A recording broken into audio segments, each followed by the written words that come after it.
Arguably one of the best cars ever, the 6-speed manual E46 M3 Coupe.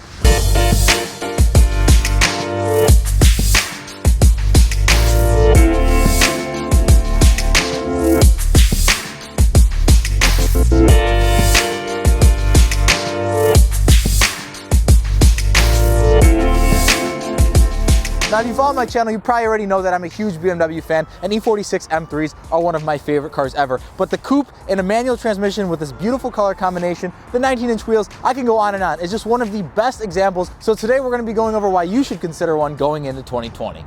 Now, being a nearly 20-year-old car, let's get performance out of the way. This thing absolutely screams. It's a BMW's S54 motor that produces 333 horsepower by the use of individual throttle bodies and BMW's advanced Vano system. Now, it's easy to say that, new cars have all this crazy technology, but honestly, this car revs incredibly high and it's incredibly fast and pulls super strong, and it'll hold up to the test of all these other new cars. So you really can't go wrong here.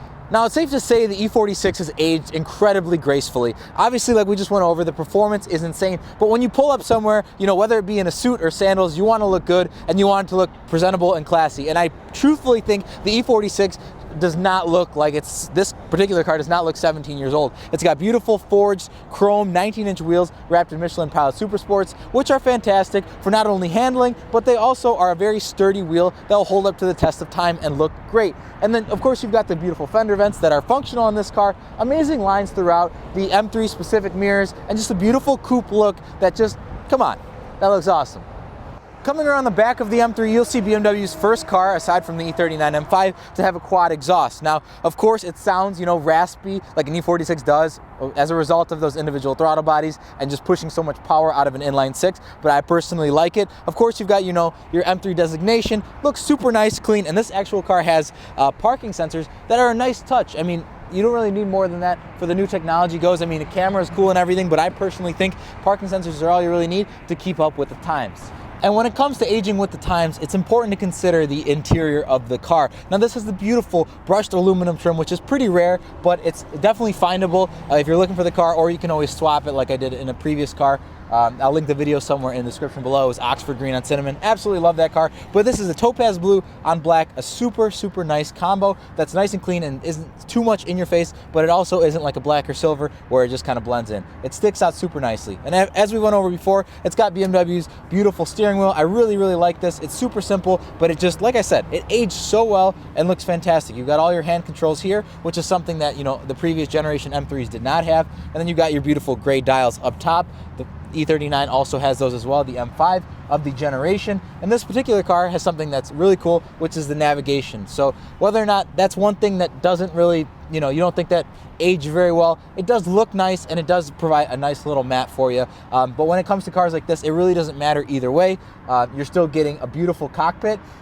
And then on top of all that, you're getting all the basic necessities you need. Harman Kardon audio, really comfortable seats that hold you really nicely in the car. They've got nice aggressive bolstering, beautiful M3 designations throughout, just to keep it nice, classy, and, a beautiful ride all around. Now, something that doesn't age very well, similar to navigation just because of technology for a certain period of time, is transmission. So this particular car has the manual 6-speed gearbox, which is obviously something that I'd recommend. The SMG is a little bit slow, it's a little bit clunky. The dual clutch now has completely blown that out of the water, and that's why my 2018 M3 is dual clutch, because it's absolutely fantastic. But this is something that if you get it in a manual, you're getting all these other amazing perks of a car, and you're able to, kind of appreciate it in its purest form. And I think that this motor with the 333 horsepower it has pairs up perfectly, because as soon as cars get to kind of too much or too high of power, I really think that the dual clutch or PDK for Porsches or any of those higher functionality automatic transmissions are better. But for this car, it's just so well suited, and it makes this just the perfect everyday or even weekend driver. Something important to consider in a car that you use it as a daily driver or just have in the fleet is how much backseat space available. Whether you've got stuff you're lugging around, or potentially, you have kids or whatever it may be, or friends sitting in the back, you got to worry about space. And in this particular car, you actually have an ample amount of space. If I put the seat back, you'll notice that like I have a pretty solid amount, even with it locked in. You know, my knees are, you know, have plenty of space, and I'm about 5'11", so, you know, most people, you know, if you're under 6 foot, shouldn't really have a big problem back here. I've got a good amount of headroom, and honestly, even compared to some new cars, and I know even like a Nissan GTR, like the back seat is absolutely not as worthless, but this, you know, this is comfortable enough to where I could take it on a road trip. Now, of course, I recommend this car to pretty much everyone I know because I absolutely love it. You might not be an enthusiast like me, but even if you aren't, for the price range of about, you know, $15,000 to $25,000, I know it's a huge spectrum, this car being about $18,000 behind me, it's really not that much for what you're getting. And I know this car has, you know, normal scheduled maintenance and stuff like that, but at the end of the day, with the appreciation curve being pretty exponential from here on out, it's not going to depreciate anytime soon.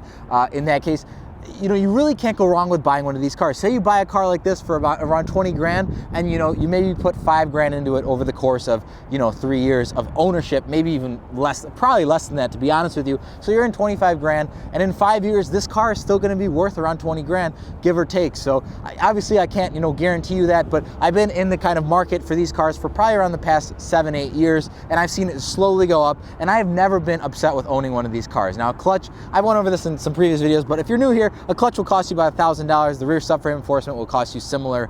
The Vanos in the front will cost you about $1,000 for the issues that are there. But otherwise, you know, there's really not some insane issues. Rod bearings, maybe $1,000, couple $1,000 to do, depending on where you bring it to. But these aren't like ticking time bombs by any means. And I really do recommend you buying one of these cars if you have the means. And if you do, you know, a coupe is a great option because it's, you know, structurally rigid, and the market's just a little bit higher on them by default. You know, if you've been following my E46 rebuild project, I'll link that at the end. That is a convertible, and I do love that car. So if you want to kind of see some in-depth stuff of restoring one of these cars, definitely take a look at that, guys. But as always, thank you so very much for watching today. I really, really appreciate it. Like this video if you liked it, dislike it if you didn't.